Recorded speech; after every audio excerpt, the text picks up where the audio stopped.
Assalamualaikum warahmatullahi wabarakatuh. Selamat datang di Puskesmas Kepanjen. Sesuai manajemen fasilitas dan keamanan Puskesmas, saat ini kami dari petugas akan menyampaikan mengenai safety briefing.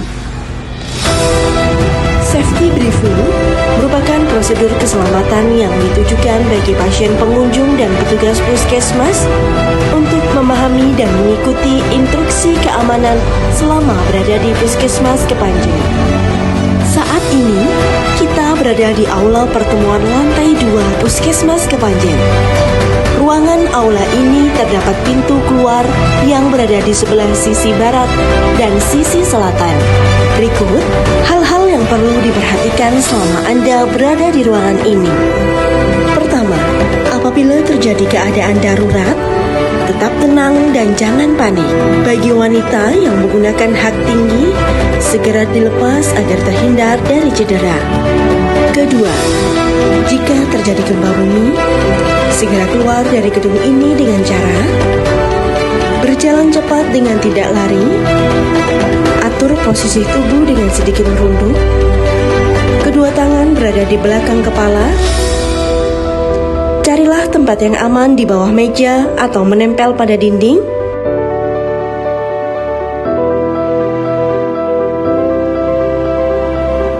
Jika gempa telah selesai dan keadaan telah aman, segera keluar.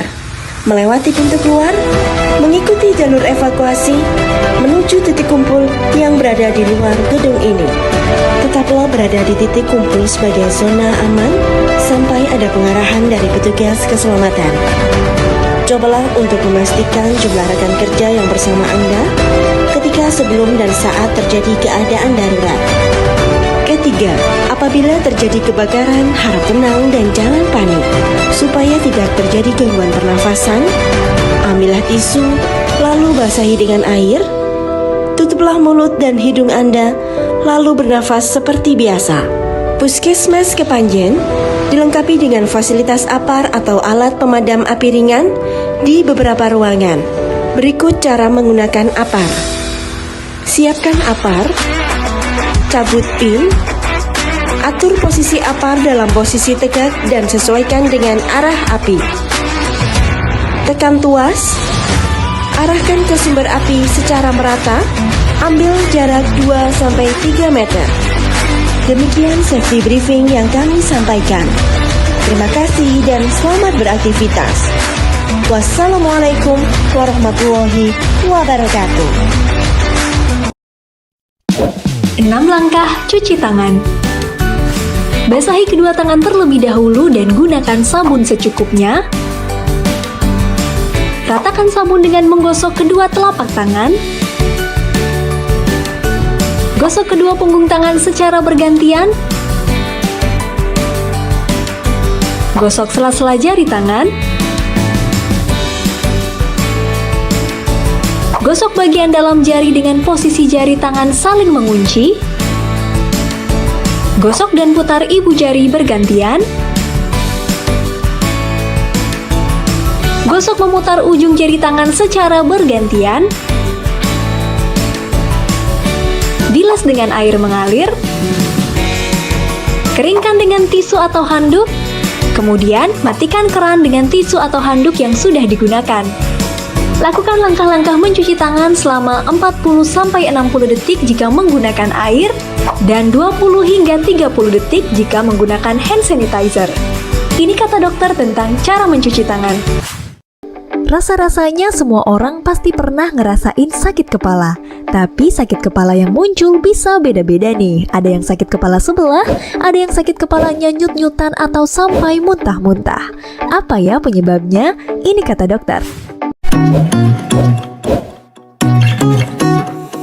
Pertama, kita mesti tahu nih bedanya sakit kepala sama pusing.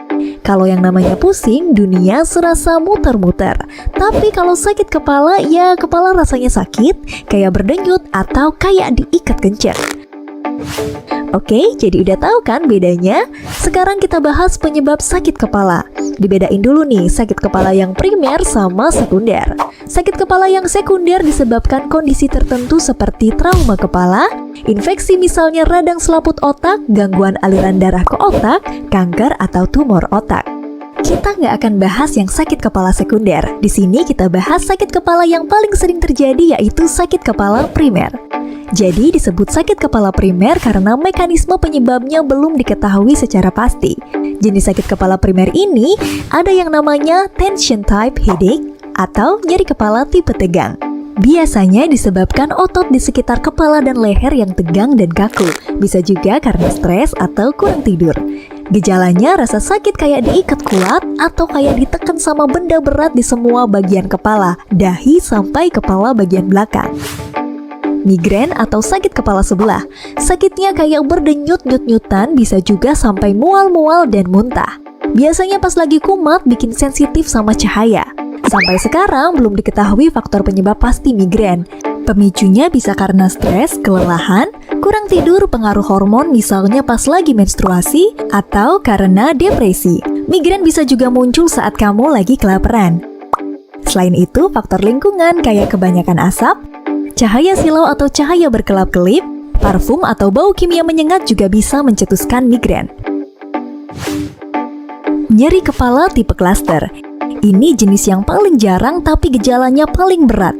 Rasa nyerinya tajam, pedih, sakitnya biasanya cuma sebelah di area di sekitar mata, bisa sampai bikin kelopak mata bengkak, keluar air mata, keluar ingus ataupun berkeringat. Sakit kepala tipe klaster penyebabnya juga nggak diketahui pasti, tapi bisa dipicu konsumsi alkohol berlebihan atau kurang tidur. Umumnya sih sakit kepala emang sering dialami orang dan biasanya nggak berbahaya. Bisa hilang hanya dengan istirahat atau minum obat nyeri yang dijual bebas seperti paracetamol.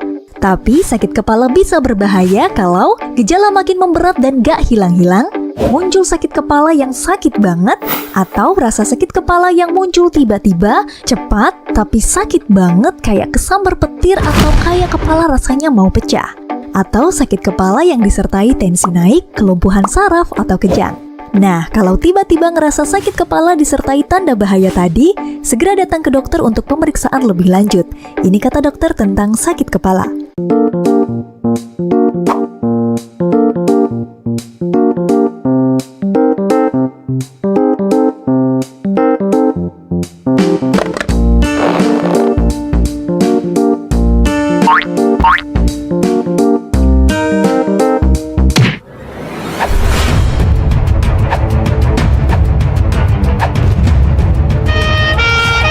Sebagian besar pasien stroke datang terlambat ke rumah sakit, padahal penanganan yang tepat pada jam-jam pertama bisa mengurangi angka kecacatan dan kematian akibat stroke.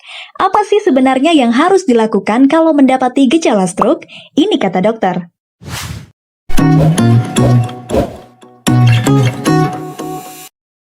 Pertama, mari kita kenali apa itu stroke. Jadi, sederhananya, stroke merupakan gangguan otak yang terjadi akibat penyumbatan atau pecahnya pembuluh darah di otak. Normalnya, otak dapat pasokan oksigen dan nutrisi dari darah.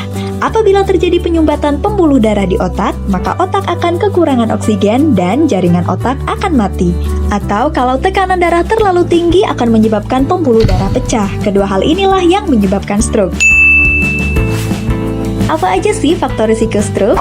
Konsumsi makanan berminyak dan minuman beralkohol, orang dengan riwayat penyakit kardiovaskular seperti penyakit jantung koroner, orang dengan hipertensi, diabetes, riwayat stroke dalam keluarga, dislipidemia atau kolesterol tinggi, obesitas, dan merokok. Lalu, bagaimana cara mencegah stroke?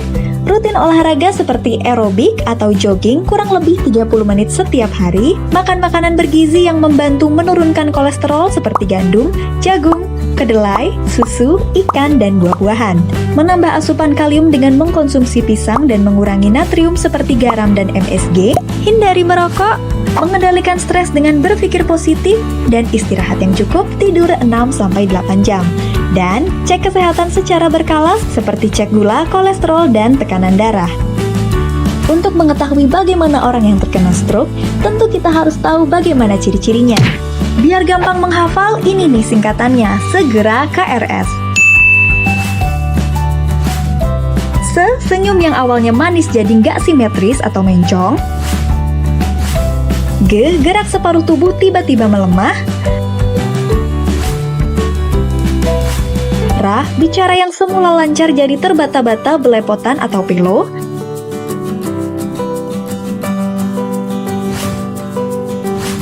Ke. Kebas atau kesemutan separuh tubuh. R. Rabun atau pandangan kabur tiba-tiba. S. Sakit kepala hebat. Nah, kalau mendapati orang dengan gejala segera ke RS, maka sudah saatnya segera untuk membawa orang tersebut ke rumah sakit. Jangan ditunda-tunda karena setiap 1 detik sangat berharga untuk kesehatan saraf otak. Ingat stroke, ingat segera ke RS. Ini kata dokter tentang stroke. Waktu sekolah, tiba-tiba si A yang duduk di belakang sadar kalau dia nggak bisa lihat dengan jelas tulisan di papan. Akhirnya dia pindah ke depan, sampai paling depan baru bisa melihat dengan jelas. Si A lalu periksa ke dokter dan disarankan pakai kacamata minus. Tapi karena males, dia malah milih buat beli suplemen mata yang katanya bisa menyembuhkan mata minus. Apa benar mata minus bisa sembuh dengan suplemen mata? Ini kata dokter.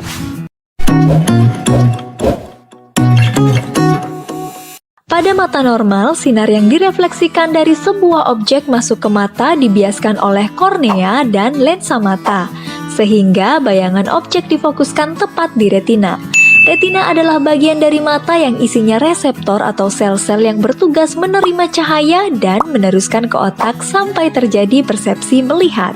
Sedangkan pada mata minus, cahaya yang masuk tidak fokus di retina namun jauh di depannya. Makanya benda yang jauh jadi terlihat tidak fokus atau buram. Mata yang minus juga disebut rabun jauh atau miopia. Hal ini disebabkan karena sumbu bola mata terlalu panjang sehingga bayangan objek jatuh jauh di depan retina, atau karena kornea atau lensa mata yang terlalu cembung sehingga pembiasan cahaya terlalu kuat dan bayangan objek difokuskan jauh di depan retina. Faktor risiko dari mata minus antara lain faktor keturunan dan faktor lingkungan seperti sering melakukan aktivitas melihat jarak dekat, membaca jarak dekat, bermain video game dan menonton TV, kurangnya aktivitas di luar ruangan karena ternyata paparan cahaya matahari di luar ruangan membantu pelepasan dopamin yang menghambat pemanjangan sumbu bola mata. Gimana sih ciri-ciri mata minus? Buram saat melihat objek yang jauh, lebih jelas melihat benda yang dekat, memicingkan mata untuk melihat objek yang jauh, dan sering nyeri kepala. Mata minus ada tingkatannya, miopia derajat ringan, derajat sedang, dan derajat berat. Miopia berat ini berisiko terjadi retinal detachment atau retina lepas sehingga menyebabkan kebutaan dan juga berisiko menyebabkan amblyopia atau mata malas akibat beda minus mata kanan dan kiri terlalu jauh jadi kesannya mata terlihat juling. Jadi, apa mata minus bisa sembuh? Memiliki kelainan refraksi bukan berarti mata kita sedang sakit. Memiliki kelainan refraksi berarti mata kita membutuhkan alat bantu agar dapat melihat dengan jelas. Alat bantu yang digunakan adalah kacamata dan lensa kontak. Kacamata dengan lensa negatif atau cekung atau bikonkav akan membantu memfokuskan kembali cahaya tepat pada retina, sehingga kita bisa melihat benda yang posisinya jauh jadi lebih jelas. Kelainan refraksi dapat berubah-ubah terutama saat masih dalam usia pertumbuhan, dan sebagian besar relatif stabil saat usia mencapai lebih dari 18-20 tahun. Saat masa pertumbuhan, ukuran bola mata juga ikut bertambah sehingga sumbu bola mata bisa bertambah panjang dan mempengaruhi mata minus. Jadi, usahakan kontrol untuk menyesuaikan ukuran kacamata ke dokter setiap 6 bulan pada anak usia kurang dari 12 tahun dan kontrol 1 tahun sekali atau bila diperlukan untuk anak usia lebih dari 12 tahun. Lensa kontak dengan lensa negatif atau cekung atau bikonkav juga dapat membantu memfokuskan kembali cahaya tepat pada retina. Penggunaan lensa kontak atau soft lens harus dijaga kebersihannya supaya tidak terjadi infeksi mata. Kalau ingin bebas dari kacamata atau soft lens, bisa memilih metode bedah refraktif seperti LASIK, atau CLE untuk menipiskan kornea jadi nggak terlalu cembung dan cahaya yang datang bisa difokuskan tepat di retina. Jadi, apa penggunaan suplemen mata beneran berhasil menyembuhkan mata minus? Karena penyebab mata minus adalah kelainan bentuk bola mata dan juga kecembungan kornea atau lensa, sampai saat ini suplemen belum terbukti secara ilmiah dapat mengurangi mata minus. Multivitamin untuk mata mungkin dapat mengurangi risiko terjadinya penyakit degenerasi makula tapi tidak mengurangi mata minus. Pemberian vitamin A dapat mengurangi risiko rabun senja tapi tidak terbukti mengurangi mata minus. Jadi sampai saat ini cara mengatasi mata minus adalah dengan kacamata atau lensa kontak atau dengan bedah refraktif seperti LASIK. Ini kata dokter tentang cara mengatasi mata minus. Makan banyak sekali-sekali memang normal-normal aja. Tapi gimana jadinya kalau nafsu makan tidak terkontrol dan makan berlebihan terus-menerus? Jangan-jangan itu binge eating disorder atau gangguan makan berlebihan. Gimana ciri-cirinya dan cara mengatasinya? Ini kata dokter.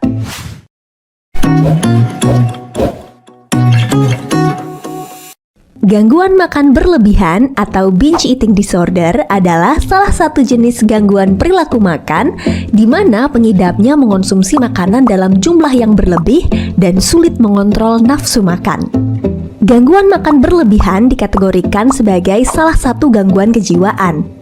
Karena keinginan makan secara berlebihan ini bukan muncul karena rasa lapar dan penderitanya tidak bisa mengontrol atau menghentikan kebiasaannya.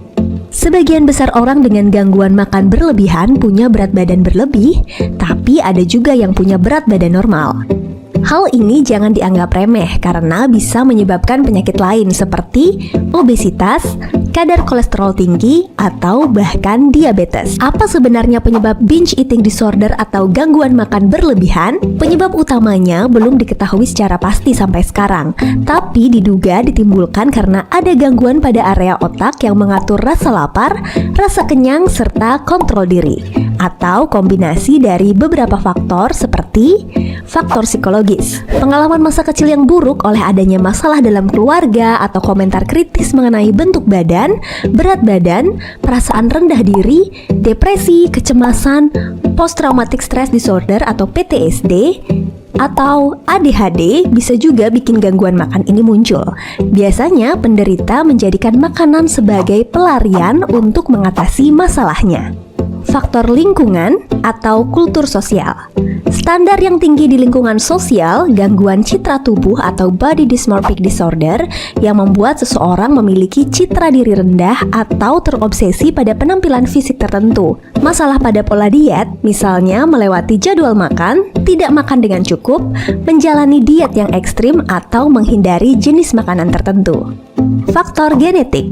Orang tua yang memiliki masalah dengan berat badan atau masalah gangguan makan dapat meningkatkan risiko anaknya mengalami masalah yang sama juga. Gimana ciri-ciri orang yang mengalami gangguan makan berlebihan? Makan dengan porsi lebih banyak dari orang pada umumnya dalam waktu yang sama. Tidak dapat mengontrol nafsu makan. Makan lebih cepat dari biasanya menyebabkan makanan tidak dikunyah dengan sempurna. Makan saat merasa lapar dan tetap makan meskipun tidak lapar. Makan sampai terasa sangat kenyang dan tidak nyaman. Merasa sangat bersalah dengan diri sendiri karena sadar telah makan berlebihan. Orang dengan binge eating disorder biasanya tidak akan memuntahkan makanan dengan disengaja setelah makan dan meminum obat pencahar. Kalau berdasarkan buku pegangan dokter untuk diagnosis gangguan mental, seseorang dikategorikan menderita gangguan makanan berlebih kalau perilaku mengonsumsi makanan dalam jumlah besar terjadi berulang dan tidak bisa dikendalikan, berlangsung setidaknya 1 kali dalam 1 minggu, dan berlangsung selama 3 bulan. Ada muncul perasaan tertekan dengan perilaku makan yang berlebihan, dan perilaku makan berlebihan ini nggak ada hubungannya sama kegiatan yang dilakukan sebelumnya seperti berpuasa atau olahraga berlebihan. Jadi kalau udah merasa mengalami gangguan makan berlebihan, jangan malu untuk memeriksakan diri ke dokter, karena kondisi ini masih bisa diobati. Metode pengobatan binge eating disorder tergantung pada penyebab dan tingkat keparahan pasien. Dokter biasanya menyarankan psikoterapi, konseling gizi, atau memberikan terapi dengan obat-obatan. Untuk menghindari binge eating disorder, kamu bisa mencoba hal ini. Review kebiasaan makan dan minum.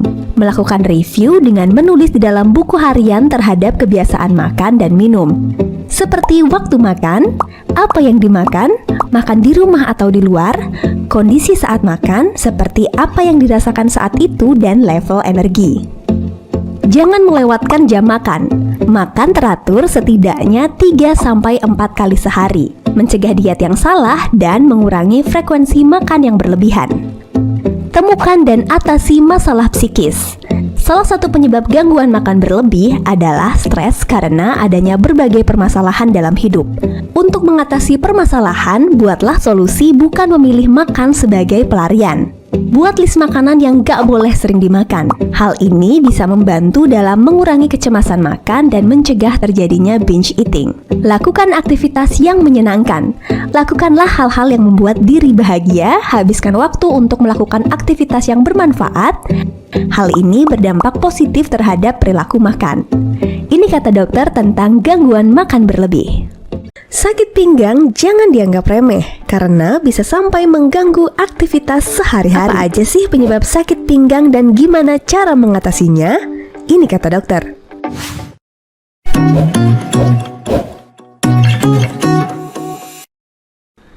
Sakit pinggang atau low back pain adalah rasa nyeri atau kekakuan otot yang dirasakan di area mulai dari batas bawah tulang rusuk hingga di atas area bokong. Disebut juga daerah lumbar. Nyeri pinggang ada yang akut dan kronis. Akut kalau nyeri dirasakan dalam waktu kurang dari 3 bulan.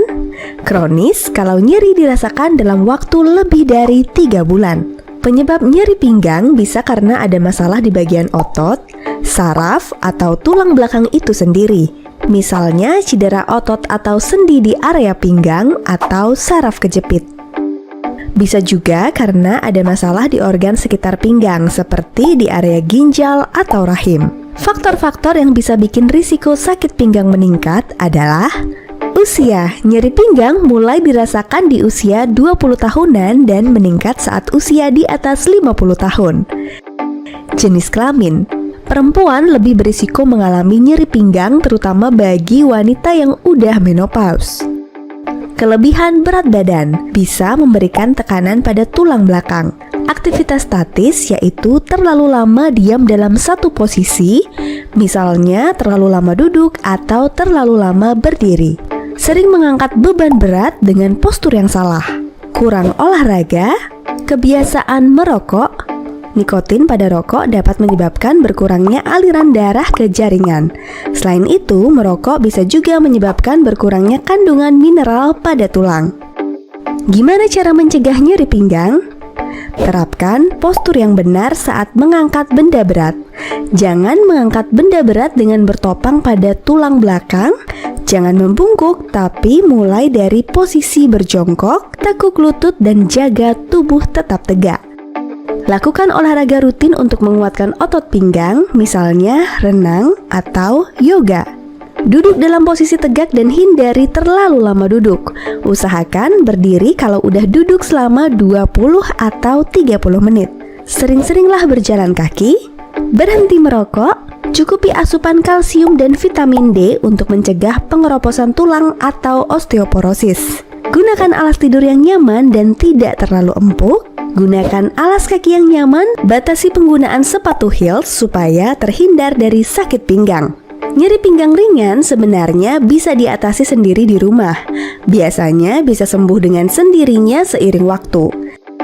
Beberapa cara bisa dilakukan untuk meredakan nyeri pinggang seperti mengonsumsi obat pereda rasa sakit yang dijual bebas di apotek seperti paracetamol, mengompres area yang nyeri, berikan kompres hangat untuk meredakan ketegangan otot dan meningkatkan aliran darah. Selain itu bisa juga mandi dengan air hangat. Mengistirahatkan pinggang dengan bantuan bantal khusus pinggang atau lumbar pillow. Ini bisa merelaksasikan otot pinggang yang kaku, meregangkan tulang belakang, mengembalikan kelengkungan tulang belakang, dan mengurangi rasa nyeri pinggang. Nah, kalau nyeri pinggang gak juga mereda walaupun udah istirahat, apalagi kalau nyeri pinggang disertai gejala seperti demam, paha hingga kaki mati rasa, kaki terasa lemas, pinggang nyeri saat batuk atau buang air kecil, ada gangguan buang air kecil dan buang air besar, segera periksakan diri ke dokter. Ini kata dokter tentang sakit pinggang.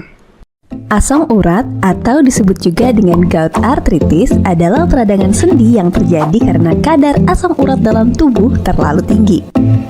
Paling sering penyakit ini dialami laki-laki di atas usia 30 tahun atau perempuan yang udah menopause.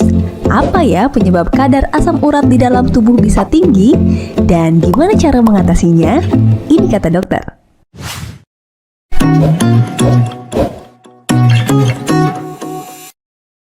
Tubuh kita menghasilkan asam urat secara alami dari hasil memecah suatu zat yang namanya purin.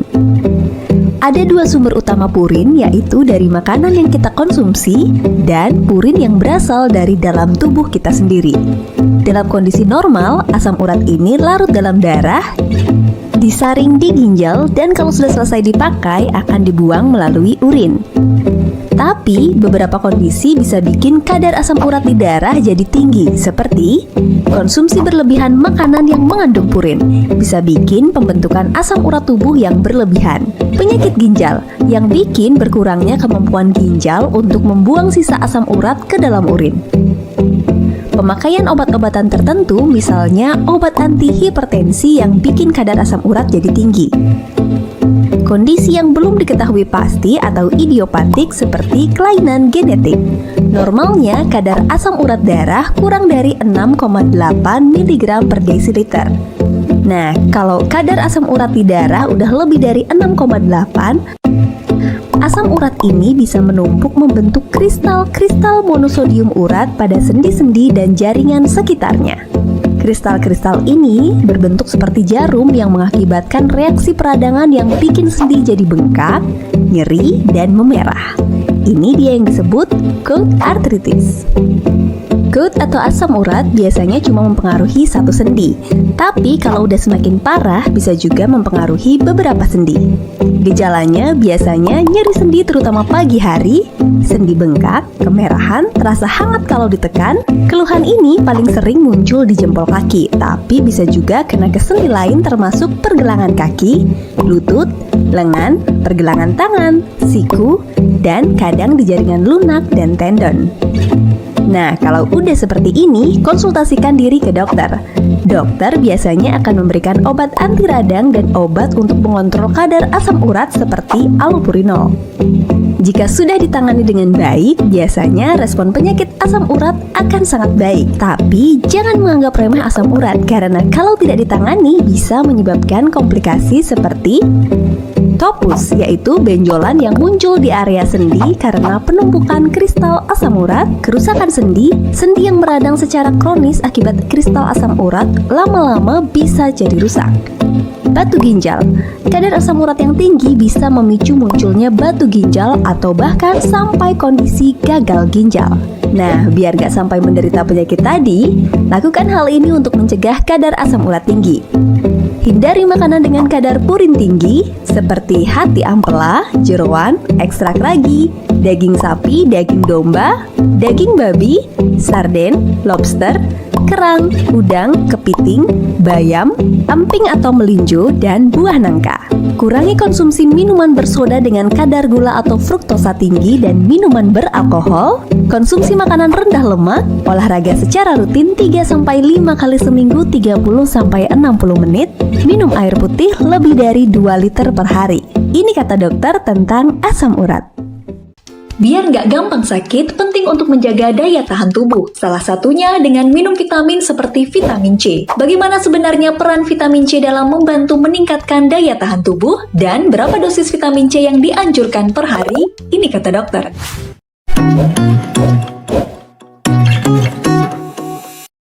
Vitamin adalah nutrisi penting yang diperlukan oleh tubuh. Vitamin dibedakan berdasarkan kelarutannya. Vitamin yang larut dalam air seperti vitamin C dan B, dan vitamin yang larut dalam lemak seperti vitamin A, D, E, dan K. Vitamin C disebut juga asam askorbat yang punya banyak manfaat. Salah satunya meningkatkan imunitas atau kekebalan tubuh. Tubuh kita memiliki tentara untuk menghadapi musuh seperti penyakit infeksi. Vitamin C berperan memperbanyak jumlah tentara di dalam tubuh dalam menghadapi infeksi. Seperti saat tubuh terserang flu, vitamin C membantu mempercepat penyembuhannya. Vitamin C juga bermanfaat sebagai antioksidan yang melindungi tubuh dari efek buruk radikal bebas. Radikal bebas adalah molekul yang kehilangan satu buah elektron sehingga terpecah dan tidak seimbang. Normalnya, elektron memerlukan pasangan untuk menyeimbangkannya. Elektron yang tidak berpasangan menjadi tidak stabil dan mencuri pasangan elektron dari tubuh kita untuk menyeimbangkannya. Pencurian pasangan ini menyebabkan perubahan struktur kimia dan reaksi berantai yang dapat menimbulkan kerusakan sel. Radikal bebas inilah yang menjadi biang terjadinya penuaan dini hingga kanker. Radikal bebas dapat dihasilkan dari hasil metabolisme tubuh kita sendiri atau dari luar seperti dari asap rokok, polusi, dan sinar matahari. Vitamin C sebagai antioksidan akan menyumbangkan elektronnya untuk berpasangan dengan elektron radikal bebas, sehingga radikal bebas berhenti untuk mencuri elektron dari tubuh kita. Sedangkan vitamin C sebagai antioksidan sifatnya stabil. Di jantung, vitamin C baik untuk kesehatan jantung karena mencegah ketidakstabilan plak pada aterosklerosis atau sumbatan pembuluh darah yang sering menyebabkan serangan jantung dan membantu menurunkan kadar kolesterol darah. Di kulit, vitamin C membantu sintesis kolagen untuk menjaga elastisitas kulit dan mencegah kerutan, mempercepat penyembuhan luka, mencegah dan mengobati hiperpigmentasi atau bintik hitam di kulit, dan membantu melindungi kulit dari efek buruk sinar matahari dan mencegah kanker kulit. Vitamin C juga membantu memelihara kesehatan tulang, gigi, dan gusi. Sayangnya, tubuh manusia tidak bisa menghasilkan vitamin C sendiri. Jadi, untuk memenuhi kebutuhan vitamin C harian, harus mengkonsumsi sumber makanan yang mengandung vitamin C, contohnya buah dan sayur. Buah yang banyak mengandung vitamin C adalah jambu biji. Dalam setengah mangkok sajian jambu biji mengandung sekitar 188 mg vitamin C, dibandingkan jeruk yang mengandung sekitar 70 mg vitamin C, dan masih banyak lagi buah-buahan dan sayuran lainnya yang mengandung vitamin C. Sumber vitamin C lainnya adalah dari hewan. Hewan bisa mensintesis vitamin C sendiri dan vitamin C biasanya banyak terdapat di bagian hatinya. Berapa banyak kita sebaiknya mengkonsumsi vitamin C? Kebutuhan vitamin C menurut angka kecukupan gizi harian untuk bayi 0 bulan hingga anak 9 tahun sekitar 40-50 mg, anak 10 tahun sampai 15 tahun, untuk laki-laki 50-75 mg, perempuan 50-65 mg. Untuk dewasa, laki-laki 90 mg dan perempuan 75 mg atau setara dengan 1 buah jeruk. Vitamin yang masuk ke tubuh akan diserap oleh pembuluh darah kecil di usus dan beredar di aliran darah kemudian disaring di ginjal. Sisa kelebihan produk vitamin C akan dikeluarkan melalui urin. Kelebihan konsumsi vitamin C di atas 2 gram per hari dapat menyebabkan gangguan seperti nyeri perut, mual muntah, diare, hingga meningkatkan risiko batu ginjal. Jadi, hati-hati dalam mengkonsumsi vitamin C berlebihan. Dosis maksimal 1 kali konsumsi vitamin C yang dapat ditoleransi tubuh adalah 3 gram, dan dosis harian maksimal yang dapat ditoleransi tubuh adalah 18 gram. Kebutuhan vitamin C bisa meningkat pada beberapa kondisi seperti ibu hamil, ibu menyusui, dan orang dengan penyakit infeksi. Sebenarnya, kebutuhan harian vitamin C bisa terpenuhi dari konsumsi buah dan sayur. Boleh saja jika ingin mengonsumsi suplemen vitamin C tambahan, asalkan tidak melebihi dosis yang dianjurkan. Lalu, kapan waktu terbaik mengkonsumsi suplemen vitamin C? Waktu terbaik mengkonsumsi suplemen vitamin C adalah di pagi hari. Karena sifat vitamin C larut dalam air, konsumsinya bisa dengan atau tanpa makanan. Jadi, boleh diminum sebelum ataupun sesudah makan. Tapi, pada orang yang memiliki riwayat penyakit MAH, sebaiknya mengkonsumsi sesudah makan. Ini kata dokter tentang vitamin C. Nyeri sendi tapi nggak tahu apa penyebabnya? Jangan-jangan itu radang sendi. Ada berapa sih jenis radang sendi dan gimana cara mengatasinya? Ini kata dokter.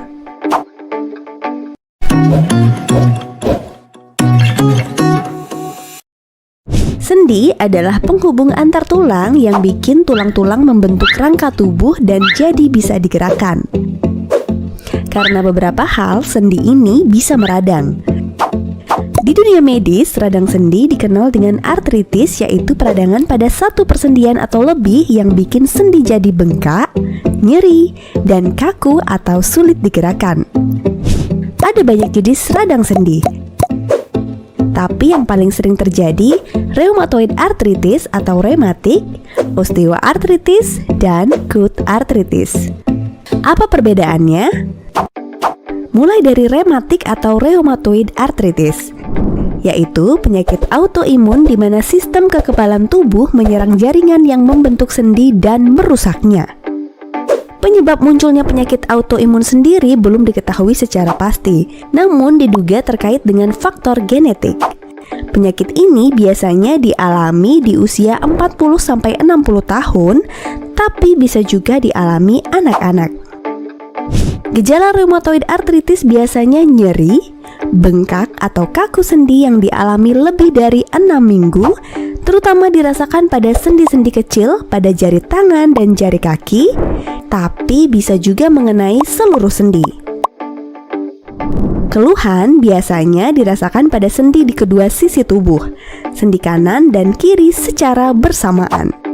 Gejala khas lain yaitu kaku pada sendi di pagi hari, bisa juga disertai gejala demam ringan. Osteoartritis. Kondisi ini terjadi sering dialami lansia, di mana tulang rawan yang merupakan bantalan pelindung tulang kehilangan elastisitasnya dan mengalami pengikisan karena usia. Akibatnya terjadi gesekan antar tulang, bikin sendi jadi bengkak, nyeri, dan kaku. Osteoartritis biasanya dialami di sendi lutut, pinggul, dan tulang punggung. Sendi yang terkena bisa salah satu sendi kanan atau kiri, atau keduanya secara bersamaan. Gout arthritis terjadi karena penumpukan kristal asam urat yang bikin sendi meradang. Gejalanya nyeri sendi, sendi bengkak, kemerahan, dan terasa hangat di area sendi.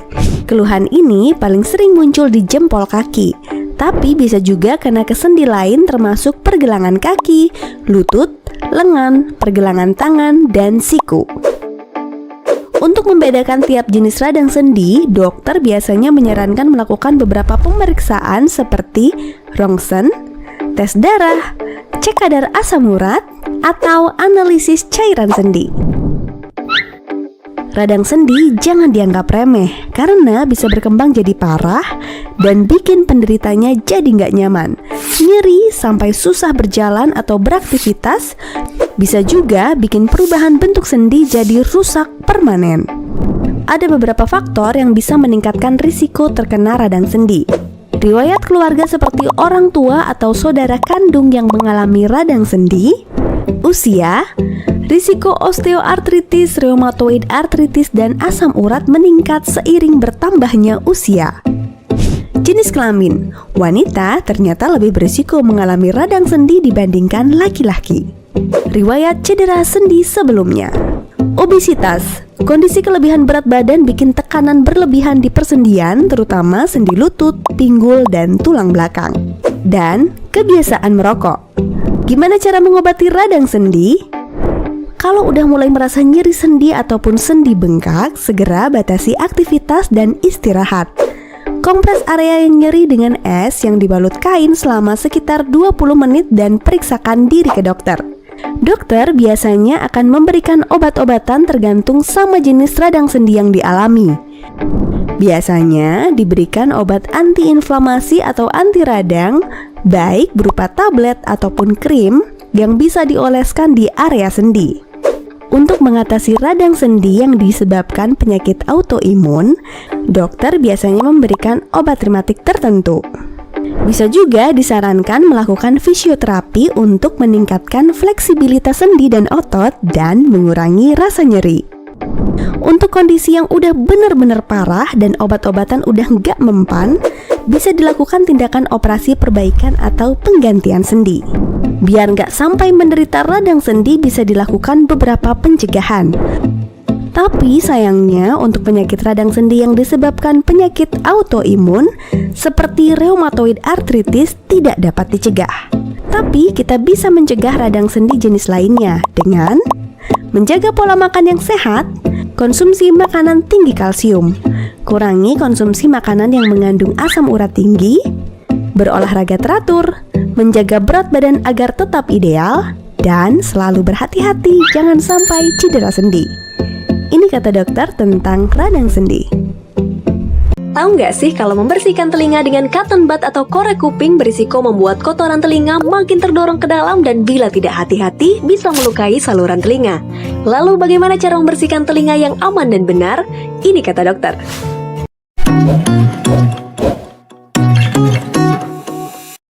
Kotoran telinga atau serumen merupakan cairan lengket yang dihasilkan oleh kelenjar minyak pada telinga yang berfungsi sebagai pelumas mencegah telinga kering, membersihkan liang telinga dari kotoran maupun debu, dan sebagai antibakteri dan anti jamur.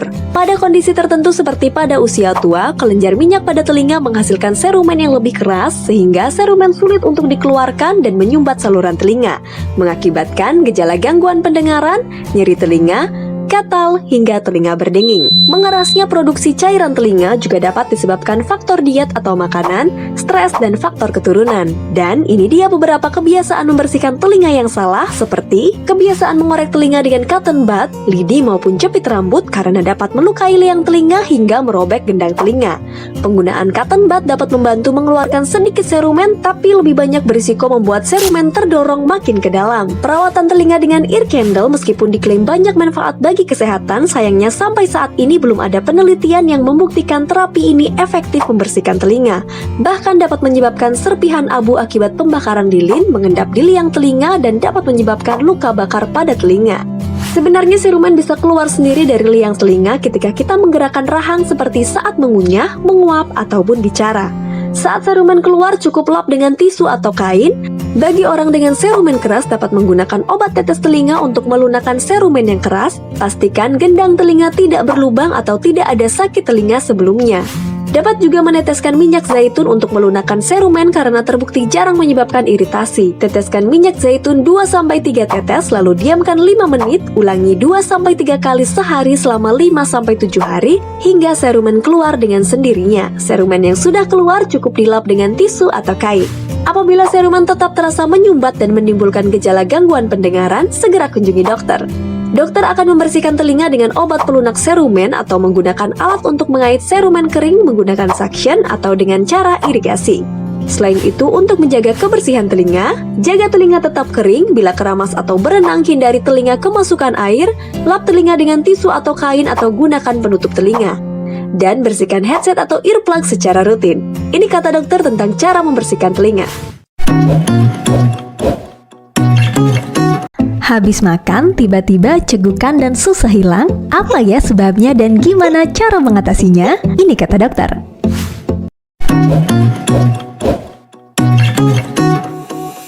Cegukan disebabkan oleh kontraksi atau gerakan tiba-tiba dan tidak terkendali dari otot diafragma. Diafragma ini seperti tembok atau sekat yang memisahkan bagian dada dengan perut kita. Normalnya, otot diafragma bergerak-gerak waktu kita bernafas. Waktu menarik nafas, otot diafragma akan berkontraksi, jadi lebih pendek dan datar. Ini yang bikin rongga dada jadi lebih besar. Saat rongga dada membesar, tekanan di dalam paru-paru akan berkurang dan menyebabkan udara dari luar masuk ke paru-paru kita melalui hidung atau mulut. Waktu terjadi cegukan, otot diafragma ini berkontraksi dengan tiba-tiba tanpa kita menarik nafas dengan sengaja. Jadi, udara yang tidak diperlukan masuk ke dalam kerongkongan. Udara yang masuk ini diikuti dengan refleks penutupan pita suara yang tiba-tiba. Jadinya, udara yang harusnya masuk ke saluran nafas jadi bertabrakan dengan menutupnya pita suara dan akhirnya menciptakan bunyi. Kontraksi tiba-tiba dari otot diafragma ini bisa disebabkan karena lambung yang meregang akibat makan berlebihan, banyak minum minuman bersoda, makan pedas, minum alkohol, bisa juga karena merokok. Selain itu, perubahan suhu, stres, perasaan senang yang berlebihan juga bisa memicu terjadinya cegukan. Biasanya, cegukan tidak berbahaya, hanya berlangsung sebentar dan bisa hilang dengan sendirinya. Tapi, kalau cegukan gak segera hilang, ada beberapa hal yang bisa coba dilakukan. Minum air putih atau menelan dengan pelan. Minum air putih atau menelan dengan pelan bisa membantu meredakan cegukan dengan meregangkan otot-otot yang terlibat dalam proses cegukan. Menahan nafas sebentar atau bernafas dalam kantong kertas bisa membantu mengatur ritme pernafasan dan bisa meredakan cegukan. Mengonsumsi gula. Mengonsumsi 1 sendok teh gula bisa membantu menghentikan cegukan pada beberapa orang. Menggigit atau mengunyah makanan yang lembut atau sedikit keras, seperti kue kering atau roti, bisa membantu merangsang saraf dan dan mengalihkan perhatian dari cegukan. Teknik peregangan otot. Lakukan peregangan otot seperti menarik lutut ke dada kemudian meregangkannya. Ini bisa membantu merelaksasi otot-otot di sekitar diafragma. Tapi hati-hati kalau cegukan berlangsung lama, misalnya lebih dari 48 jam. Atau cegukan yang disertai rasa nyeri, kesulitan makan, dan ada penurunan berat badan, maka segera periksakan diri ke dokter. Dokter bisa memberikan beberapa pilihan obat untuk merelaksasikan otot dan mengurangi cegukan. Ini kata dokter tentang cegukan. Susah makan, susah minum, susah bicara karena sariawan di mulut. Sariawan sering muncul berulang dan gak tahu gimana cara mengatasinya. Ini kata dokter.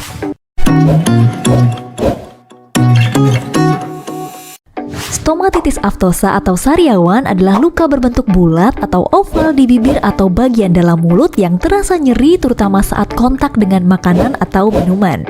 Sariawan sering dialami anak-anak dan remaja, jarang dialami usia lanjut.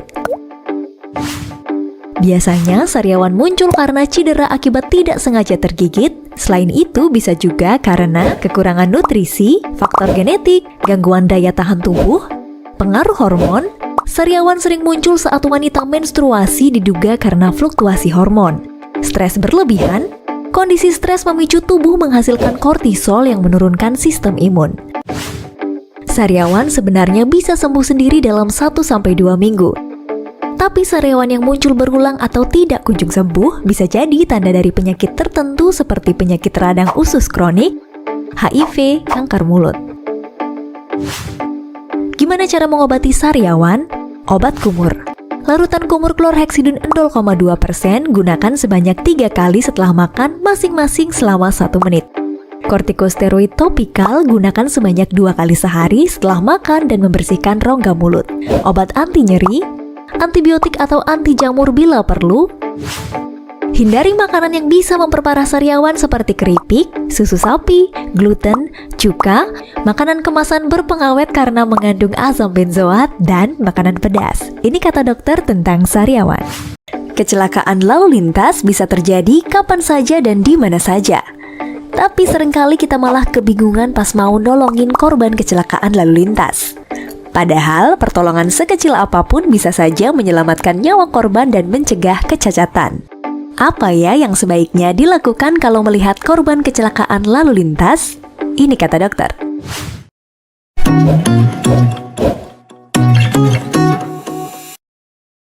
Kalau nggak sengaja lihat kecelakaan lalu lintas, yang pertama dilakukan adalah segera panggil bantuan, hubungi 119.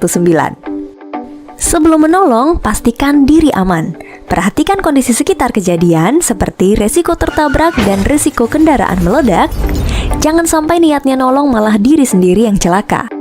Minta bantuan orang sekitar untuk mengamankan lokasi kejadian.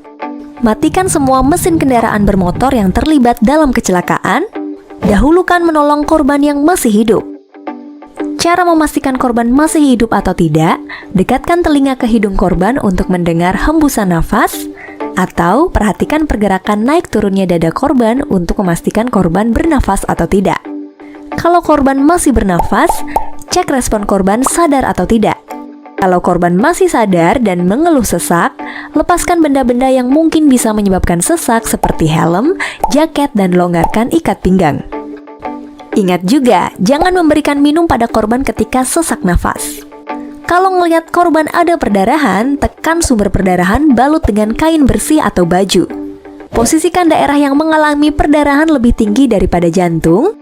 Kalau memungkinkan, bisa pindahkan korban ke lokasi yang lebih aman. Tapi, jangan sampai memperparah kondisi korban. Kalau korban gak sadar, pengangkatan korban harus dilakukan minimal 3 orang penolong untuk mencegah cedera. Jangan memindahkan korban seperti menenteng atau menjinjing. Hindari posisi korban menggantung terutama bagian leher atau kepala. Kalau curiga korban mengalami cedera kepala atau leher, jangan sembarangan memindahkan korban atau melepaskan helm korban. Setelah melakukan pertolongan pertama, tinggal tunggu sampai bantuan medis datang. Ini kata dokter tentang cara menolong korban kecelakaan. Tekanan darah atau tensi adalah tekanan yang dialami pembuluh darah arteri ketika darah dipompa dari jantung ke seluruh tubuh. Ada dua jenis gangguan tekanan darah, yaitu hipertensi dan hipotensi. Apa bedanya dan mana yang kira-kira lebih berbahaya? Ini kata dokter.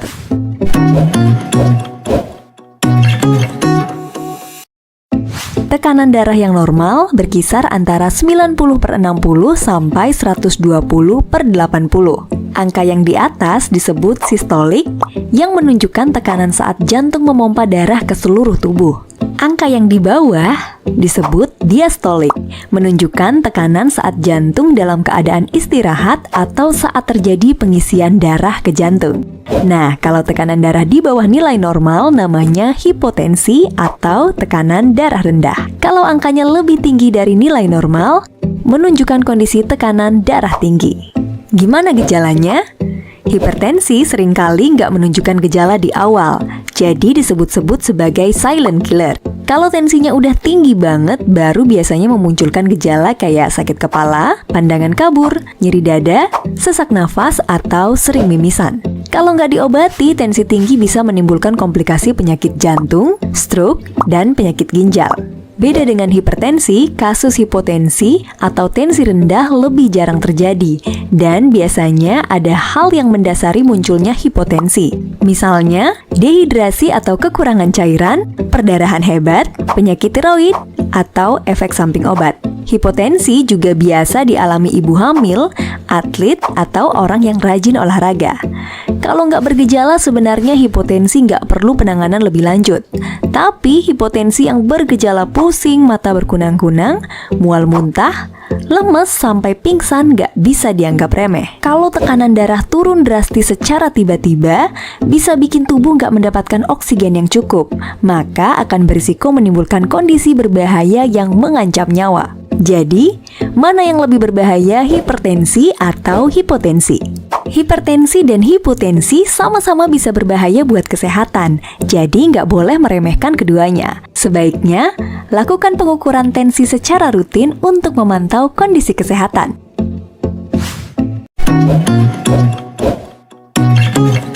Demam berdarah. Banyak banget mitos di masyarakat tentang demam berdarah. Dari wajib minum jus jambu biar cepat sembuh, sampai menganggap semua jenis nyamuk itu penyebab demam berdarah. Tapi, seperti apa sebenarnya demam berdarah itu? Ini kata dokter.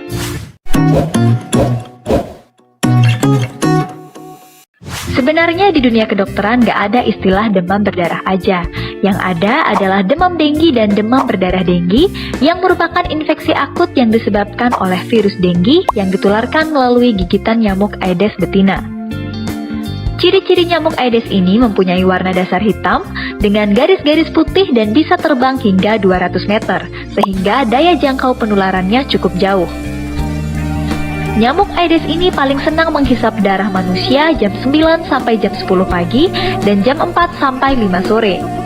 Setelah digigit nyamuk Aedes, virus denggi masuk ke darah dan menjalani masa inkubasi 4 sampai 6 hari sebelum akhirnya mengalami replikasi atau memperbanyak diri dan memicu respon antibodi dalam tubuh yang mengakibatkan timbulnya gejala seperti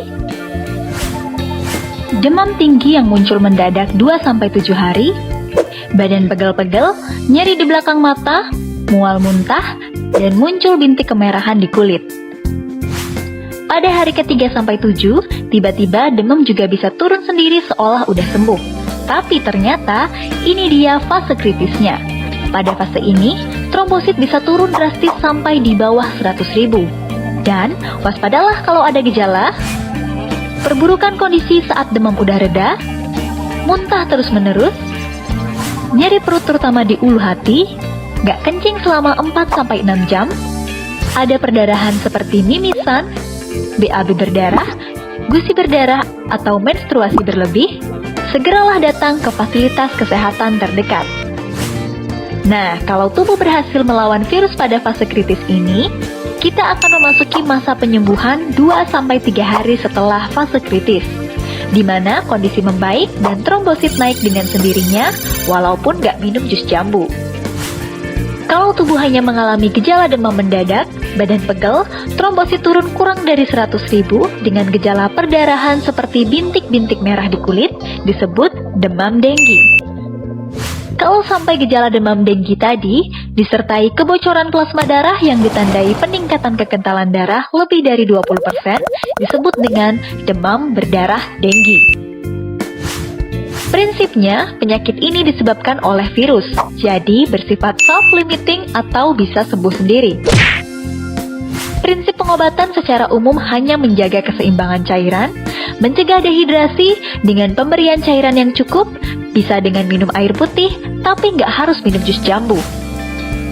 Untuk menurunkan demam, bisa kompres dengan air hangat atau minum obat penurun panas seperti paracetamol sesuai petunjuk dokter. Sejak tahun 2016 sudah beredar vaksin denggi di Indonesia untuk usia 9-45 tahun yang sebelumnya sudah pernah terinfeksi virus denggi. Jadi, vaksin ini nggak boleh digunakan pada orang yang belum pernah terinfeksi virus denggi dan tujuannya hanya untuk mengurangi risiko kejadian dan keparahan penyakit akibat virus denggi. Vaksin hanya salah satu upaya pencegahan yang bisa dilakukan. Yang nggak kalah penting, tentunya mengurangi penyebaran virus denggi dengan mengendalikan perkembangbiakan nyamuk Aedes aegypti dengan gerakan 3M+. Menutup tempat penampungan air, mendaur ulang barang bekas, dan menguras bak mandi. Plus, menaburkan bubuk larvasida pada penampungan air, menggunakan anti nyamuk, dan menghindari kebiasaan menggantung pakaian di dalam kamar. Ini kata dokter tentang demam berdarah. Makan masakan tanpa garam rasanya kurang enak, kurang sedap. Tapi tahu nggak sih konsumsi garam dapur yang dianjurkan cuma boleh 1 sendok teh sehari atau sekitar 5 gram. Kenapa ya kita nggak boleh banyak-banyak konsumsi garam? Ini kata dokter.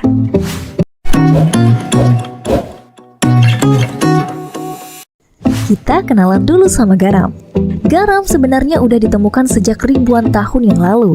Awalnya ini jadi komoditas yang langka yang cuma bisa dinikmati sama orang kaya. Tapi sekarang garam udah gampang banget ditemukan dan udah jadi bumbu dapur yang wajib ditambahin ke masakan sehari-hari. Sampai-sampai sekarang konsumsi garam jadi cenderung berlebihan. Kalau masih ingat pelajaran kimia waktu di bangku sekolah, garam dapur disebut juga NaCl atau natrium klorida. Dalam 1 gram garam dapur mengandung sekitar 400 mg natrium. Natrium sendiri punya peran yang penting di dalam tubuh untuk membantu kerja saraf dan otot, menjaga keseimbangan elektrolit dalam tubuh, dan mengendalikan tekanan dan volume darah. Tapi hati-hati konsumsi garam berlebihan. Maksimal dalam sehari hanya 1 sendok teh garam setara dengan 2000 mg natrium. Kelebihan konsumsi natrium biasanya dibuang sama ginjal melalui urin. Tapi kalau terlalu banyak natrium, ginjal kesulitan membuangnya dan natrium akan menumpuk di darah. Natrium ini punya sifat bisa menarik air di luar pembuluh darah untuk masuk ke dalam pembuluh darah, sampai bikin pembuluh darah jadi penuh dan tekanan di pembuluh darah jadi tinggi. Jika berlangsung terus-menerus, bisa bikin penyempitan dinding pembuluh darah. Jadi akan lebih sedikit darah yang masuk ke organ. Padahal darah ini penting karena membawa oksigen dan nutrisi ke organ di tubuh kita. Akhirnya tingginya tensi juga berdampak ke organ tubuh yang lain, misalnya otak. Gangguan aliran darah ke otak bisa menyebabkan stroke. Jantung, gangguan aliran darah ke jantung berisiko bikin serangan jantung. Ginjal, gangguan aliran darah ke jaringan di ginjal bikin kerja ginjal terganggu sampai jatuh ke kondisi gagal ginjal. Jadi buat kamu yang doyan makanan asin, bijak-bijaklah konsumsi garam. Harus diatur sesuai anjuran maksimal 1 sendok teh garam per hari. Kurangi juga asupan natrium dari makanan kemasan. Perhatikan kadar natrium di label kemasan makanan, jangan sampai konsumsi natrium melebihi batas yang dianjurkan. Bisa juga mengganti garam dengan perasan jeruk lemon dan lada biar masakan tetap terasa asin dan gurih. Ada juga alternatif lain, yaitu dengan menggunakan garam rendah natrium karena mengandung lebih sedikit natrium dibandingkan garam dapur biasa. Ini kata dokter tentang garam. Walaupun banyak peringatan tentang bahaya merokok, faktanya tetap saja banyak orang yang merokok. Bahkan, Indonesia merupakan negara ketiga dengan perokok terbanyak di dunia setelah Cina dan India. Seperti apa sebenarnya bahaya rokok bagi kesehatan? Ini kata dokter.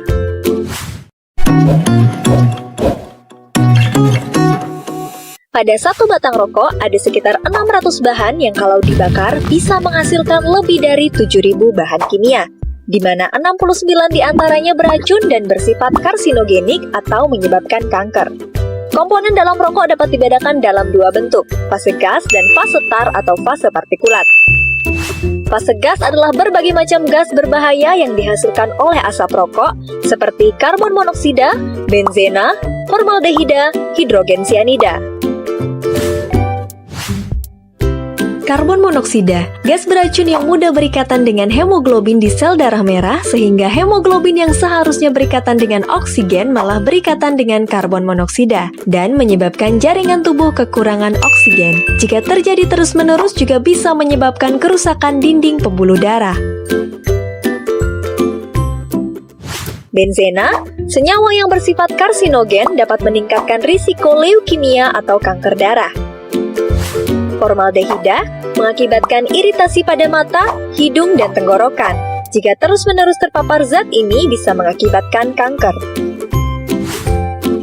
Hidrogen sianida, gas beracun yang dapat berdampak buruk pada jantung, sistem saraf, paru-paru, dan tiroid. Selanjutnya, fase tar atau fase partikulat, yaitu residu hasil pembakaran rokok. Tar bisa menempel di paru-paru dan dapat merusak silia atau rambut halus di paru-paru yang berfungsi membersihkan paru-paru dari dahak atau mukus sehingga meningkatkan risiko penyakit paru. Tar juga bisa menempel di rongga mulut, gigi, ujung jari, dan kuku perokok sehingga menyebabkan warna kuning. Tar juga mengandung berbagai senyawa kimia yang sebagian besar terdiri dari nikotin, logam berat seperti nikel, dan zat karsinogen yang berbahaya seperti TSNA, PAH, dan arsenik. Nikotin bekerja di otak merangsang meningkatnya hormon adrenalin dan dopamin yang menyebabkan perokok merasa senang, lebih fokus, dan konsentrasi. Ketika berhenti merokok, kedua hormon ini berkurang dan saat itu perokok akan mulai merasa cemas, uring-uringan, dan hilang konsentrasi sehingga menyebabkan kecanduan rokok. Hormon adrenalin juga berperan memacu detak jantung dan merangsang berkelompoknya sel pembekuan darah yang menyebabkan penyumbatan pembuluh darah. Bila sumbatan berlangsung di otak, akan menyebabkan stroke, di jantung, serangan jantung, di ginjal, hipertensi hingga gagal ginjal, organ genital, impotensi hingga kemandulan, di plasenta pada wanita hamil menyebabkan kelainan pertumbuhan janin, lahir prematur, hingga keguguran. Bahan berbahaya tadi ternyata tidak hanya berbahaya bagi si perokok, tapi juga bagi orang di sekitarnya. Mengapa bisa seperti itu? Begini ceritanya. Asap rokok yang dihisap ke dalam paru oleh perokok disebut asap rokok utama, di mana saat itu tembakau dibakar pada suhu yang sangat tinggi.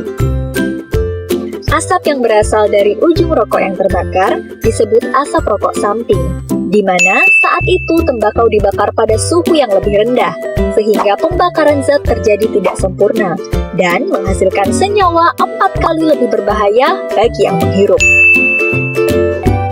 Residu asap rokok juga bisa menempel di rambut, kulit, baju, karpet, dinding, ataupun di dalam mobil yang disebut dengan third hand smoke. Residu ini bisa bertahan berhari-hari hingga berbulan-bulan dan dapat mengalami transformasi kimia menghasilkan polutan karsinogenik yang lebih berbahaya.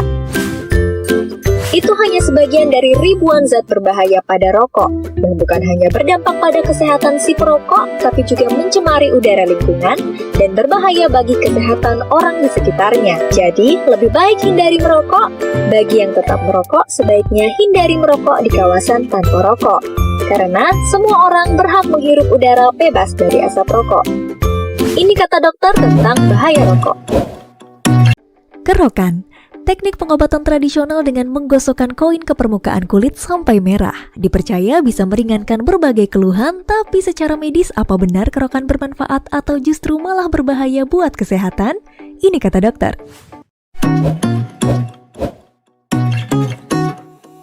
Teknik kerokan ternyata bukan cuma terkenal di Indonesia. Beberapa negara di Asia juga percaya khasiat dari kerokan. Di Cina, kerokan dikenal dengan teknik gua sha. Di Vietnam, teknik kerokan disebut chow gyu. Di Kamboja, nama lain kerokan adalah gohyol.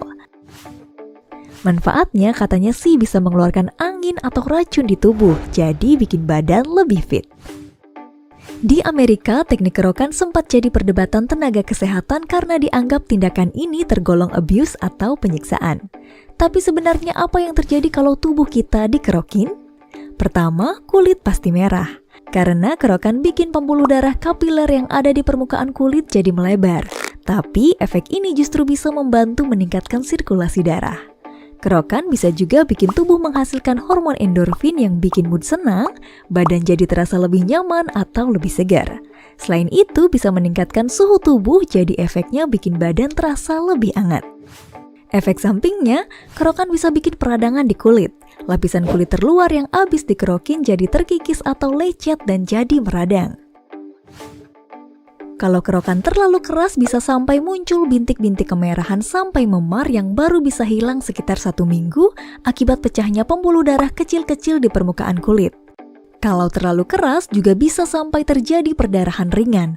Hal ini bisa jadi risiko penularan penyakit yang ditularkan melalui darah kalau alat kerokannya nggak dibersihin dengan benar terus dipakai bergantian.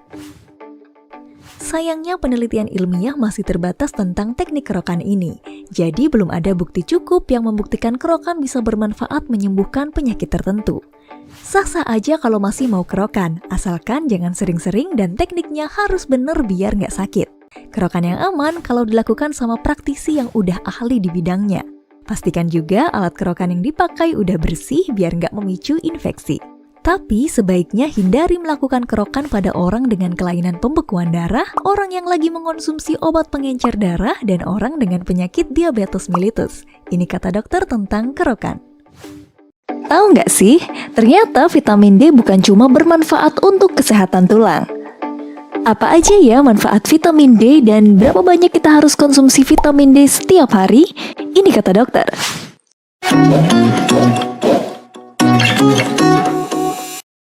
Selain bermanfaat untuk kesehatan tulang, vitamin D ternyata bisa meningkatkan imunitas dan punya efek antiinflamasi. Jadi bisa bermanfaat melawan berbagai infeksi terutama penyakit saluran nafas atas yang disebabkan virus maupun infeksi TBC dan asma. Vitamin D juga bermanfaat mengurangi risiko penyakit kanker, diabetes mellitus, penyakit jantung, hipertensi, osteoporosis hingga penyakit autoimun karena efek antiinflamasinya. Apa aja sih sumber vitamin D? Vitamin D sangat unik karena sebenarnya bisa diproduksi sendiri oleh tubuh manusia, tepatnya di kulit. Tapi vitamin D yang dihasilkan kulit masih dalam bentuk tidak aktif. Untuk jadi bentuk aktif perlu bantuan sinar UVB dari matahari, makanya disebut juga sunshine vitamin. Vitamin D ada 2 bentuk, yaitu vitamin D2 dan vitamin D3. Sumber vitamin D selain dari yang disintesis di kulit kita, bisa juga kita dapatkan dari konsumsi ikan, minyak hati ikan, kuning telur, daging sapi, atau dari makanan yang sudah difortifikasi atau ditambahkan vitamin D seperti produk susu kemasan, keju, margarin, dan sereal. Buat kamu yang gak bisa makan ikan, daging sapi, atau produk olahan yang udah ditambahin vitamin D, kamu tetap bisa memenuhi kebutuhan vitamin D. Caranya gampang. Cuma dengan berjemur selama 20-30 menit antara pukul 10-15, kita udah bisa dapat vitamin D setara 1000-2000 IU. Dan ternyata vitamin D yang dihasilkan kulit bisa bertahan dalam darah 2 kali lebih lama dibandingkan vitamin D yang berasal dari konsumsi makanan. Walaupun vitamin D gampang didapatkan, nyatanya masih banyak kasus defisiensi atau kekurangan vitamin D. Berbagai faktor bisa bikin kekurangan vitamin D, seperti penuaan, penggunaan tabir surya, konsumsi obat-obatan yang mengganggu metabolisme vitamin D seperti obat anti kejang, obat HIV, ataupun obat golongan kortikosteroid. Untuk mencegah defisiensi vitamin D, Institute of Medicine merekomendasikan konsumsi suplemen vitamin D. Ada berbagai sediaan suplemen vitamin D yang dijual di pasaran, ada yang punya kandungan 400 IU, 1000 IU, sampai 10.000 IU. Terus, yang mana yang sebaiknya dipilih? Pilih sesuai kebutuhan. Kebutuhan berbeda-beda berdasarkan usia dan kondisi tubuh. Bayi sampai usia 1 tahun bisa konsumsi vitamin D harian 400 sampai 1000 IU. Batasnya 2000 IU masih aman. Anak antara umur 1-18 tahun bisa konsumsi vitamin D harian 600-1000 IU. Batasnya sampai 4000 IU masih aman. Dewasa di atas 18 tahun direkomendasikan konsumsi 1.500 sampai 2.000 IU, batasnya sampai 10.000 IU. Tapi hati-hati ya, kelebihan konsumsi vitamin D terutama jangka panjang juga bisa berbahaya karena bisa bikin keracunan atau intoksikasi. Gejalanya, linglung, muntah berulang, nyeri perut, banyak buang air kecil, sampai dehidrasi, dan tidak sadarkan diri. Jadi, hati-hati konsumsi vitamin D. Yang paling aman vitamin D yang didapatkan dari sinar matahari. Jadi, sempatkan diri berjemur terutama pagi hari. Ini kata dokter tentang vitamin D. Hati atau liver punya banyak fungsi, salah satunya memproduksi protein, membantu proses pembekuan darah, dan membersihkan darah dari zat berbahaya seperti racun dan alkohol. Apa yang terjadi kalau hati terserang kanker? Ini kata dokter. Kanker hati disebut juga karsinoma hepatoseluler, adalah pertumbuhan jaringan yang tidak normal dan tidak terkendali di dalam organ hati. Selain itu, kanker pada hati bisa juga muncul karena penyebaran atau metastase sel kanker dari organ lain seperti paru-paru, usus, atau payudara. Karena salah satu fungsi hati untuk membersihkan darah dari racun, kalau organ hati terkena kanker, fungsinya akan terganggu, jadi racun bisa menumpuk di dalam tubuh.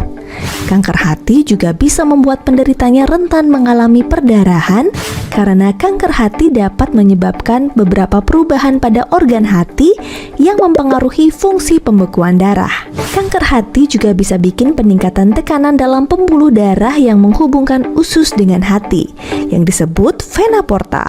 Ini juga bikin pembuluh darah lain di sekitarnya seperti pembuluh darah di dalam lambung atau esofagus mengalami tekanan tinggi yang sewaktu-waktu bisa pecah dan bikin muntah darah atau perdarahan. Kanker hati biasa dialami semua golongan usia, tapi rata-rata terjadi di usia 43 tahun. Belum diketahui secara pasti penyebab pertumbuhan sel hati yang tidak normal yang bikin penyakit kanker. Tapi ada beberapa kondisi yang bisa meningkatkan risiko terkena kanker hati. Infeksi virus hepatitis. Kanker hati muncul 50% disebabkan karena infeksi virus hepatitis B. 25% karena infeksi virus hepatitis C. Selain itu bisa juga karena penyakit sirosis hati, konsumsi alkohol, diabetes mellitus, dan obesitas. Bagaimana gejala kanker hati? Kanker hati tidak menunjukkan gejala sampai mereka berada pada tahap akhir penyakit sehingga sering terjadi keterlambatan diagnosis dan pengobatan. Biasanya gejalanya perut membesar, nyeri pada perut sisi kanan karena organ hati yang membengkak, penurunan nafsu makan, sering kembung, mual dan muntah, cepat lelah, tubuh menjadi lebih gampang memar dan mengalami perdarahan, kulit dan mata berwarna kekuningan, urin berwarna lebih gelap, dan berat badan turun drastis. Pengobatan kanker hati bisa dengan tindakan operasi, ablasi, kemoterapi, radioterapi, target terapi, ataupun imunoterapi tergantung stadiumnya. Kanker hati ada 4 stadium. Stadium A, tumor hanya muncul di hati dengan ukuran kecil tidak lebih dari 3 cm. Stadium B, muncul beberapa tumor dengan ukuran besar pada organ hati. Stadium C, sel kanker sudah menyebar dan menyerang kelenjar getah bening. Stadium D, sel kanker sudah menyebar ke organ tubuh yang lebih luas lagi, misalnya pada paru-paru dan tulang.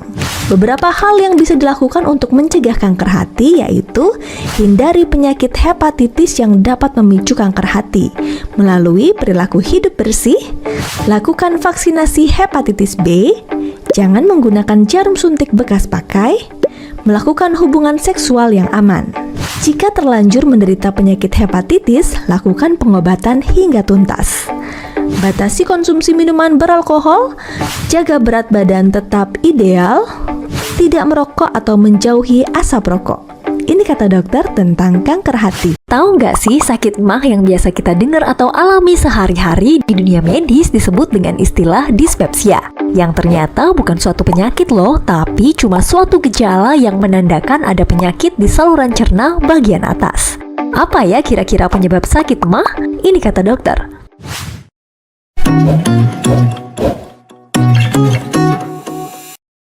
MAH atau dispepsia biasanya ditandai rasa nyeri atau terbakar di ulu hati, perut kembung, mual, hingga muntah.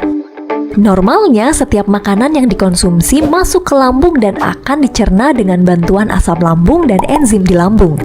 Gangguan produksi asam lambung atau gangguan dari struktur di lambung bisa menimbulkan rasa sakit atau nyeri hingga perut kembung dan mual muntah.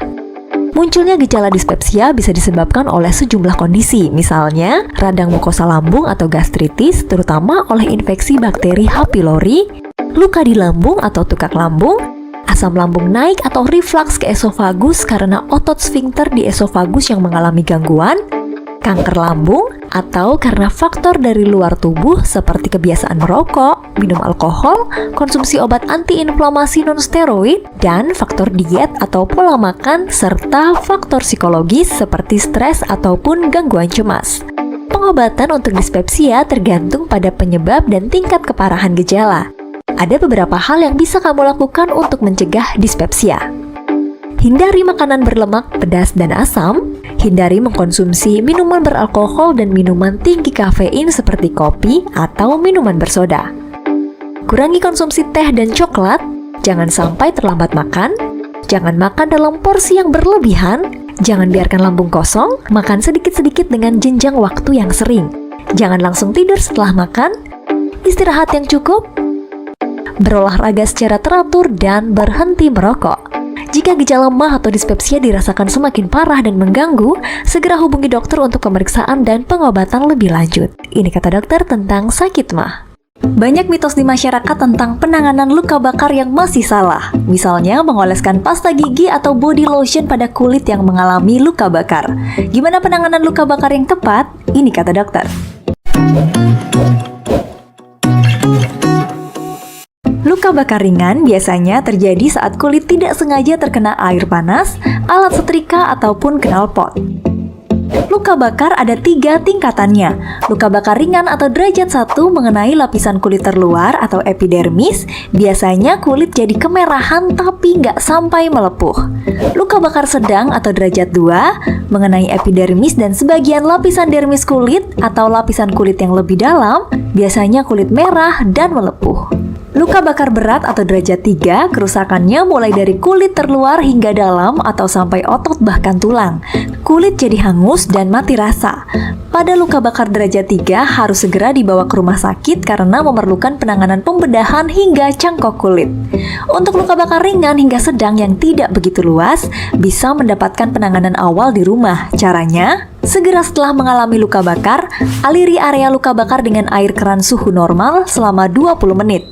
Tujuannya mengurangi nyeri dan biar suhu panas dari luka bakar nggak menjalar ke jaringan lebih dalam.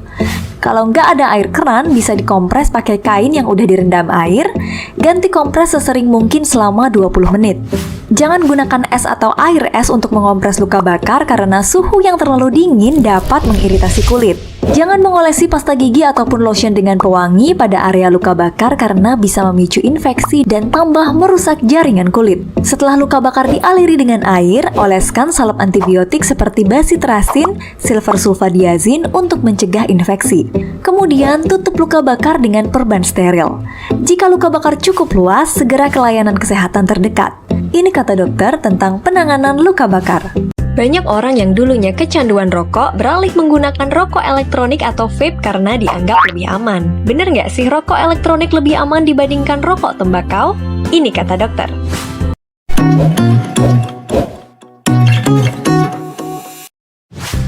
Di video sebelumnya kita udah kenalan sama bahan berbahaya yang ada di rokok. Masih ingat gimana bahayanya tar dan efek kecanduan nikotin? Lalu bagaimana dengan rokok elektronik? Apakah rokok elektronik lebih aman?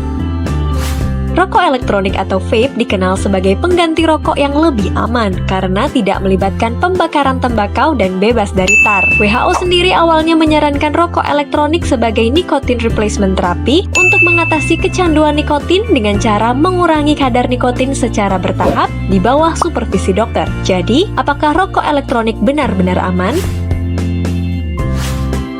Pertama, mari kita lihat bagaimana rokok elektronik bekerja. Rokok elektronik bekerja dengan cara mengubah zat-zat kimia seperti nikotin cair menjadi bentuk uap dengan menggunakan tenaga listrik kemudian dihirup oleh pengguna. Rokok elektronik terdiri dari 3 elemen utama, yaitu cartridge yang berisi cairan kimia atau liquid, pemanas logam atau atomizer, dan baterai. Kandungan pada cairan rokok elektronik berbeda-beda. Biasanya sih isinya campuran dari nikotin, flavoring atau periksa, propilen glikol, gliserin, dan air. Walaupun pada rokok elektronik bentuk nikotinnya cair dan pada rokok biasa nikotinnya didapatkan dari hasil pembakaran tembakau, ternyata bahaya nikotinnya sama. Tetapi pada rokok elektronik kadarnya bervariasi dari rendah hingga tinggi. Sayangnya seringkali kadar nikotin yang tertera di label tidak sesuai dengan kadar aslinya.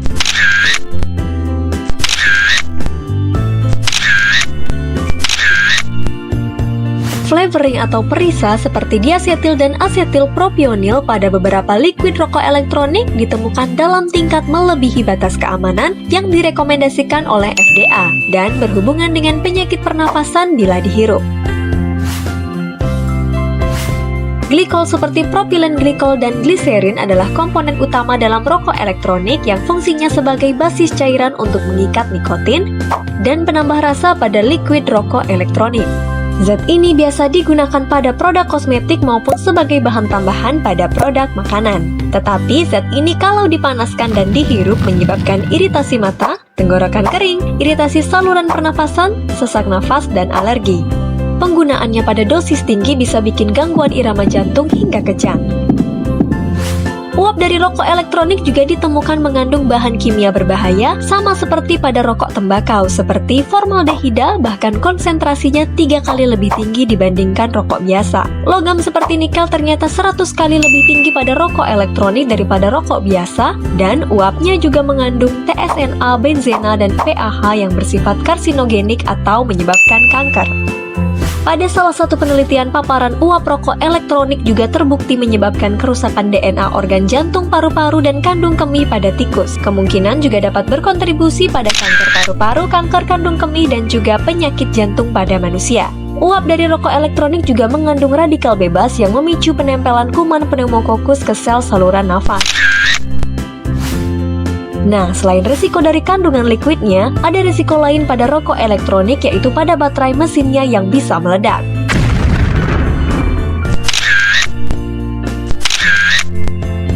Rokok elektronik yang semula diharapkan dapat membantu orang yang kecanduan rokok untuk berhenti merokok malah menimbulkan masalah baru, seperti bertambahnya perokok pemula, bertambahnya perokok ganda atau dual user, mantan perokok kembali merokok karena adanya klaim aman pada produk rokok elektronik. Pada dasarnya, rokok elektronik ternyata juga mengandung bahan berbahaya. Namun, belum banyak penelitian jangka panjang yang dilakukan dan hal ini membuat rokok elektronik terlihat seolah lebih aman. Mulai sekarang, say no to smoking and vaping. Ini kata dokter tentang bahaya rokok elektronik. Siapa nih yang sering nahan buang air kecil? Mungkin karena lagi asik nonton film atau lagi di luar rumah dan sulit nyari toilet umum. Sesekali nahan kencing emang gak masalah. Tapi kalau terlalu sering nahan kencing dalam waktu yang lama, mungkin bisa menimbulkan beberapa masalah. Apa aja ya masalah yang mungkin terjadi kalau sering menahan kencing? Ini kata dokter.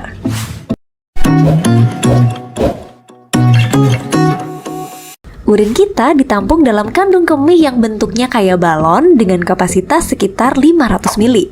Normalnya kandung kemih ini bakalan penuh berisi urin tiap 3-4 jam dan saraf di sekitarnya bakal ngirim sinyal ke otak yang bikin sensasi kebelet pipis. Urin ini sebenarnya limbah sisa metabolisme tubuh yang emang harus dikeluarkan. Kira-kira ini dia yang mungkin terjadi kalau sering menahan kencing terlalu lama. Nyeri perut bagian bawah.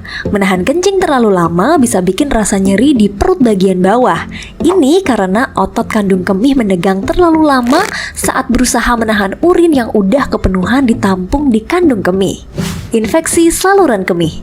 Sering menahan kencing yang lama bisa bikin bakteri yang ada di saluran kemih, terutama di bagian ujung saluran kemih, jadi berkembang biak berlebihan dan memicu infeksi saluran kemih. Apalagi kalau jarang minum air, bisa bikin risiko ISK atau infeksi saluran kemih makin meningkat. Inkontinensia urin. Menahan kencing terlalu sering juga bisa bikin otot kandung kemih jadi melemah dan jadi kendur, hingga mengalami inkontinensia inkontinensia urin, yaitu kehilangan kontrol menahan kencing, jadi bisa bikin gampang mengompol. Batu ginjal. Sering menahan kencing juga berisiko meningkatkan terbentuknya batu kandung kemih ataupun batu ginjal, terutama pada orang yang memang punya kadar mineral tinggi di urinnya atau orang dengan riwayat asam urat dan riwayat batu ginjal sebelumnya. Batu ini terbentuk karena endapan mineral seperti kalsium dan natrium yang berlebih. Endapan mineral yang gak dikeluarkan secara teratur melalui urin bisa membentuk batu ginjal. Kandung kemih pecah. Walaupun kasusnya sangat jarang, tapi kondisi ini adalah kegawat daruratan yang memerlukan operasi segera. Selain karena menahan kencing yang berjam-jam, kandung kemih juga bisa robek atau pecah karena kecelakaan yang mengakibatkan benturan pada kandung kemih saat kondisi kandung kemih sedang penuh. Jadi mulai sekarang biasakan jangan menahan kencing terlalu lama dan konsumsi air putih yang cukup untuk memelihara kesehatan saluran kencing dan ginjal. Filariasis atau lebih dikenal dengan penyakit kaki gajah disebabkan oleh infeksi cacing filaria. Sesuai namanya, gejala utama kaki gajah adalah pembengkakan pada kaki. Selain di kaki, sebenarnya pembengkakan juga bisa terjadi di bagian tubuh yang lain, kayak di area lengan, area kelamin, dan dada. Ada 3 spesies cacing penyebab filariasis, yaitu Wuchereria bancrofti, Brugia malayi, Brugia timori. Semua spesies tersebut ada di Indonesia. Sebagian besar kasus biasanya ditemukan di Papua, NTT, Jawa Barat, dan Aceh. Gimana caranya penyakit ini bisa menular? Pada orang yang terinfeksi cacing filaria, cacing ini akan berkembang biak dan menghasilkan jutaan cacing lain yang bentuknya kecil-kecil yang cuma bisa dilihat pakai mikroskop atau juga dikenal dengan mikrofilaria. Mikrofilaria ini bisa menyebar di dalam darah orang yang terinfeksi. Nah, kalau ada nyamuk nggak sengaja menggigit dan menghisap darah orang yang terinfeksi, si mikrofilaria ini bisa ikut tersedot masuk ke tubuh nyamuk. Bahayanya, semua jenis nyamuk bisa menularkan penyakit ini, terutama nyamuk jenis ini. Mikrofilaria yang tersedot tadi akan tumbuh dan berkembang di tubuh nyamuk menjadi bentuk larva. Ketika nyamuk menggigit orang lainnya, larva akan berpindah dari nyamuk ke kulit manusia yang digigit. Larva ini kemudian masuk ke saluran getah bening dan diam di kelenjar getah bening atau limfa manusia sampai akhirnya si larva berkembang menjadi cacing dewasa lagi. Proses ini biasanya berlangsung 3-12 bulan atau lebih. Dan cacing dewasa ini bisa hidup 5-7 tahun. Cacing dewasa yang hidup di kelenjar getah bening ini bisa menyumbat aliran getah bening. Nah, kalau dia menyumbat aliran getah bening di area kaki, bisa bikin kaki jadi bengkak kayak kaki gajah. Walaupun penyakit ini tidak menyebabkan kematian secara langsung, tapi menyebabkan kecacatan permanen karena kaki yang sudah membengkak nggak bisa kembali seperti semula. Kulit area kaki yang bengkak akan menebal, kering menjadi lebih gelap, pecah-pecah, dan terkadang muncul luka. Kondisi ini sudah memasuki tahap kronis. Sebelum muncul kondisi ini, biasanya ada gejala awal atau akut seperti demam berulang-ulang selama 3-5 hari, demam hilang kalau istirahat dan muncul lagi setelah bekerja berat, pembengkakan kelenjar getah bening di area lipatan paha, ketiak yang tampak kemerahan, panas, dan sakit, radang saluran kelenjar getah bening yang terasa panas dan sakit yang menjalar dari pangkal kaki atau lengan ke arah ujung. Jadi, kalau tinggal di daerah yang banyak kasus kaki gajahnya dan mulai merasakan gejala awal ini, segera periksakan diri ke dokter. Dokter akan memberikan obat untuk membunuh cacing penyebab filariasis, mengurangi bengkak, dan obat untuk mencegah infeksi semakin parah. Selain itu, penting juga untuk tahu cara mencegah penyakit kaki gajah. Hindari gigitan nyamuk, gunakan obat nyamuk atau anti nyamuk, jaga kebersihan lingkungan biar nggak banyak sarang nyamuk, minum obat untuk pencegahan. Biasanya diberikan oleh pemerintah rutin di daerah yang kasusnya tinggi, minimal 1 kali setahun selama 5 tahun. Jika kaki sudah terlanjur bengkak, istirahatkan dan selalu jaga posisi kaki lebih tinggi saat duduk atau berbaring. Bersihkan bagian tungkai yang bengkak dengan air dan sabun setiap hari. Jika mengalami luka, segera bersihkan luka dengan antiseptik. Gerakan kaki melalui olahraga ringan untuk menjaga kelancaran aliran getah bening. Ini kata dokter tentang kaki gajah.